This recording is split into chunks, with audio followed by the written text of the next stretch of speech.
Mis dans la dernière vidéo les étapes pour en fait lancer ou la fondation pour lancer une entreprise rentable. Ici, je vais vous faire grâce de toutes les paperasses administratives qu'il faut faire, ainsi de suite. D'accord? Nous sommes une organisation qui se focalise beaucoup sur les principes et ce sont ces principes-là que nous voulons transmettre à travers donc, nos vidéos. Il y a 5 piliers, quelle que soit la taille de l'entreprise. Il y a 5 piliers importants à développer toujours durant la croissance de votre entreprise. Et ces 5 piliers-là seront ce que moi je vais partager avec toi aujourd'hui comme les 5 étapes, je pense, indispensables à ton idée de solution aux problèmes de société que tu veux pouvoir résoudre. D'accord?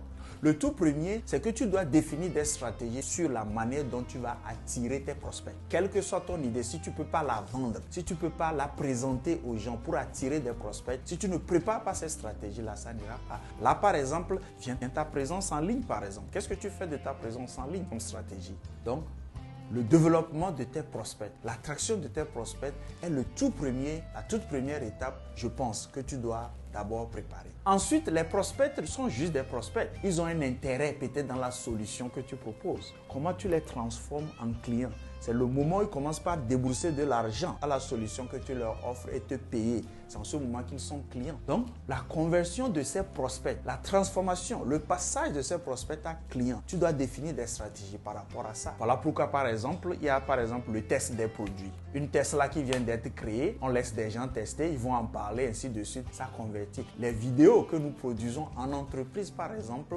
d'accord, peuvent être soit des vidéos pour attirer ou pour convertir.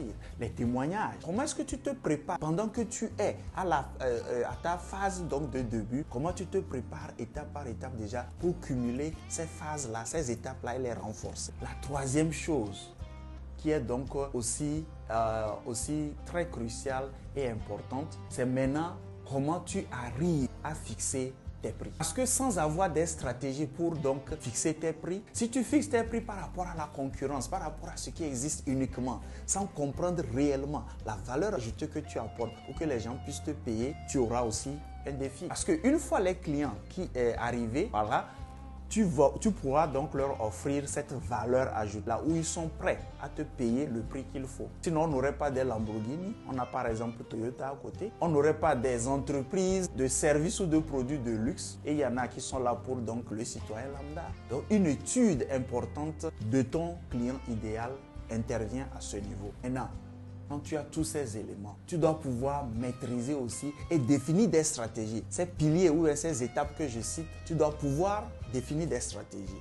Généralement, nous conseillons de définir 3 minimum 5 stratégies auxquelles tu vas rester consistant et évoluer. Donc, après avoir maintenant fixé tes prix, c'est de là que viendra ton revenu. Mais le revenu ne vient pas et il reste juste. Ce serait idéal que nos entreprises, dès que le revenu vient, ça reste au niveau de l'entreprise. Il y a des charges, il y a des dépenses à couvrir. Comment est-ce que stratégiquement, tu définis des stratégies pour pouvoir donc, de façon sur le plan opérationnel, d'accord, pour pouvoir donc fonctionner de telle manière que